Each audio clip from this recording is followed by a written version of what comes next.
Great. Well, thank you everyone for being here, especially at the end of the day on a Friday. I really appreciate it. For those of you that don't know me, my name is Kelsey, and I'm a second year master's student in the Department of Political Science. And I'm excited to get to present to you today some of my thesis research, which is entitled Rural Resources and Political Power, Developing a Grounded Framework for Understanding Pressures for Oil Extraction in the Northwest Territories and Alaska. So let's jump right in. So first off, in discussing my research, I think it's important to start with who I am and where I come from.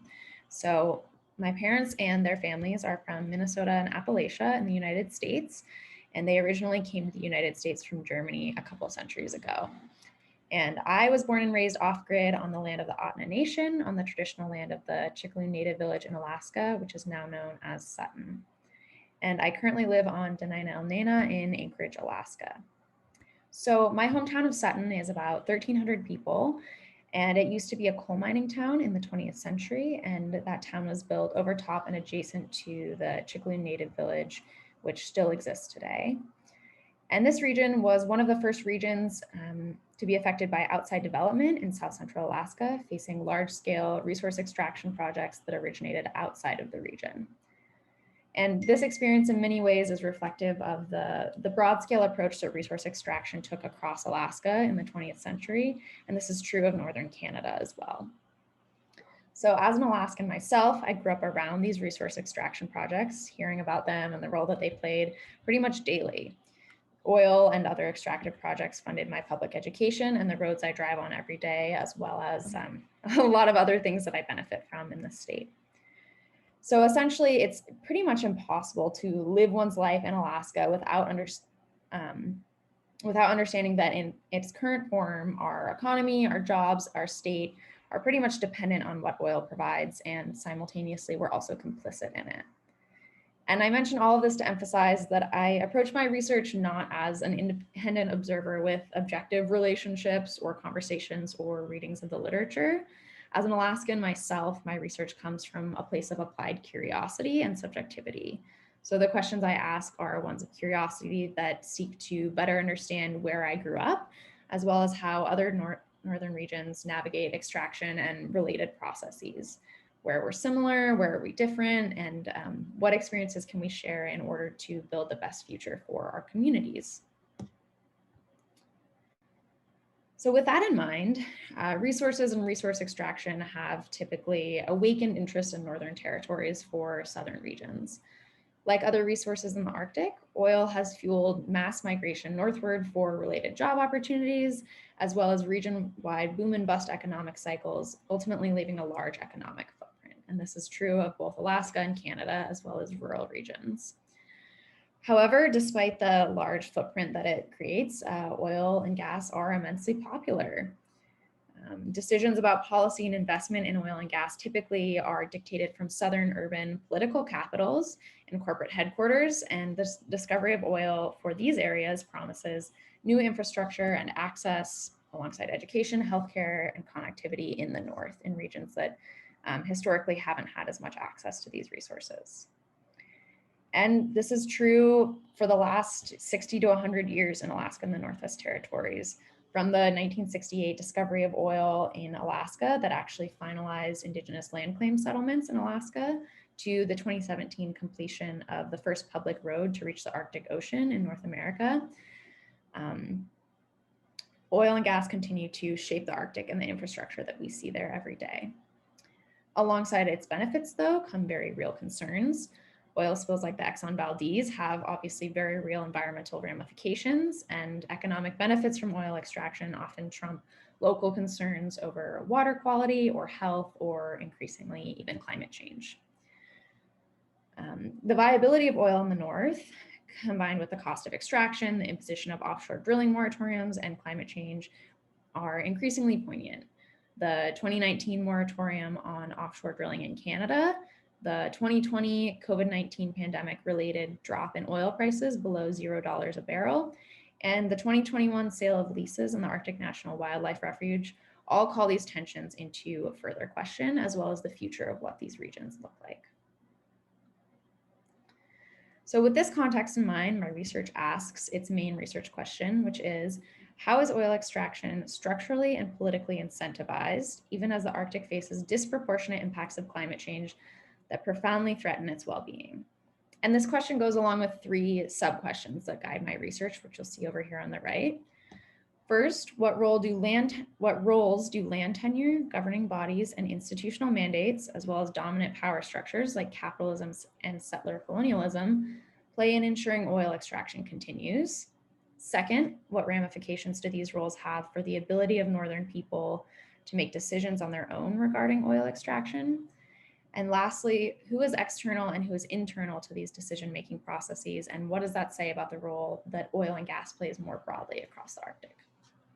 And I think overall, these questions seek to clarify the way in which oil and gas operates within the Arctic with regard to the communities it impacts and operates adjacent to. Essentially, who gets to say yes or no to oil, and what pressures do they face in doing so? So this research comes together in my thesis to be a retelling of the role of oil and gas in the Northwest Territories in Alaska. It presents a grounded conceptual framework for understanding what oil extraction looks like in the North.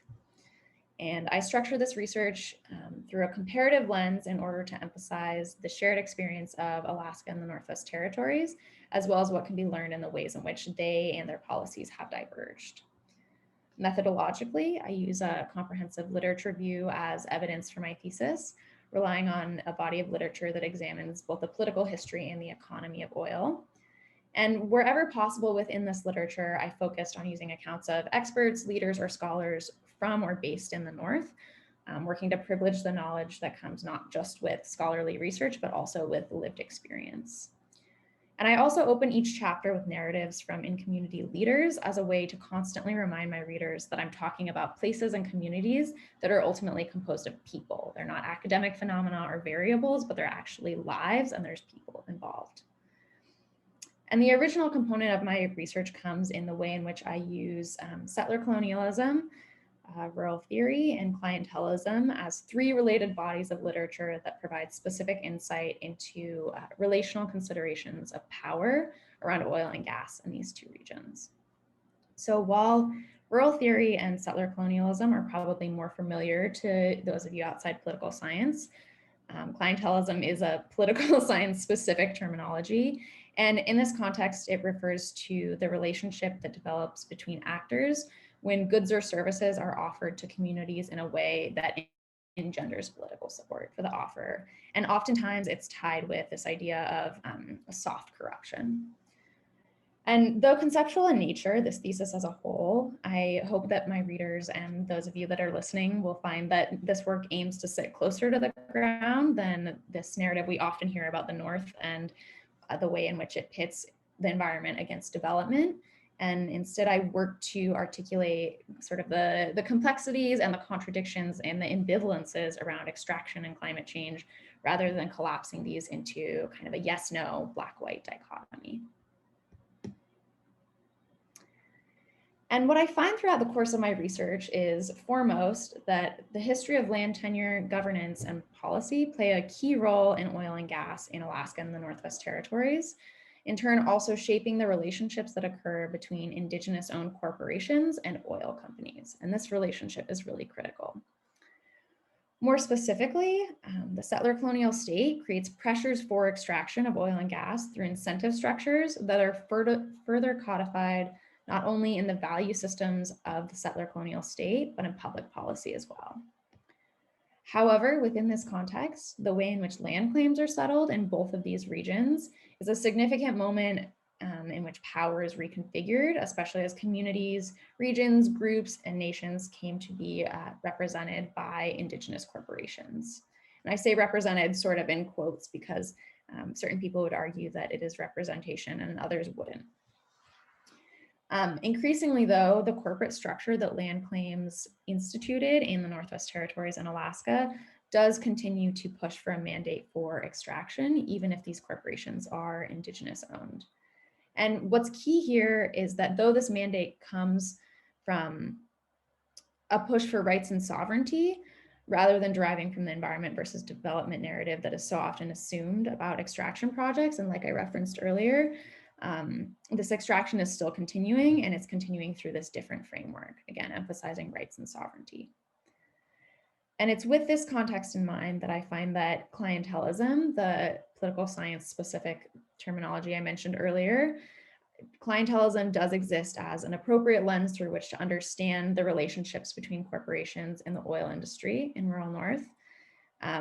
However, within the context of my research, it becomes pretty clear that it's not accurate to frame these clientelistic relationships as adjacent to corruption, as, like I said, clientelism likes to do. Instead, I find through my research that the way in which Indigenous corporations and oil companies work together and extend from one to the other or vice versa, the invitation to be partners, the way in which this happens is actually a more accurate characterization of this relationship. So this partnership rather than this corruption that implies a power dynamic is an important way to look at this. And this is true, especially in rural areas that are often harmed by service gaps and a lack of resources extended from the state or territory. Clientelism acts as a way to fill these gaps, emphasizing resourcefulness on the side of the community rather than this corrupt relationship that seeks to exploit. So in essence, clientelism is a way of playing the cards that have been dealt by capitalizing on political power and agency that has been gained through the settlement of land claims and other policy decisions as well. Moving forward, I think seeing the way in which the relationship between the oil and gas industry and Indigenous peoples and corresponding corporations has changed over the last 60 years, it's not far-fetched to imagine that this relationship will continue to be reconfigured.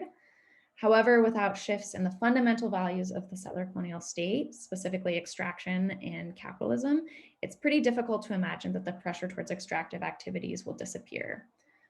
And last, I ask, will a rapidly changing climate be enough to shift these values in a more favorable direction? And I think as long as the threat of climate change fails to meaningfully disrupt the values that are in place that underpin the settler colonial state, this does seem pretty unlikely. So with that, I will wrap up. Thank you all for listening, and please let me know if you have any questions.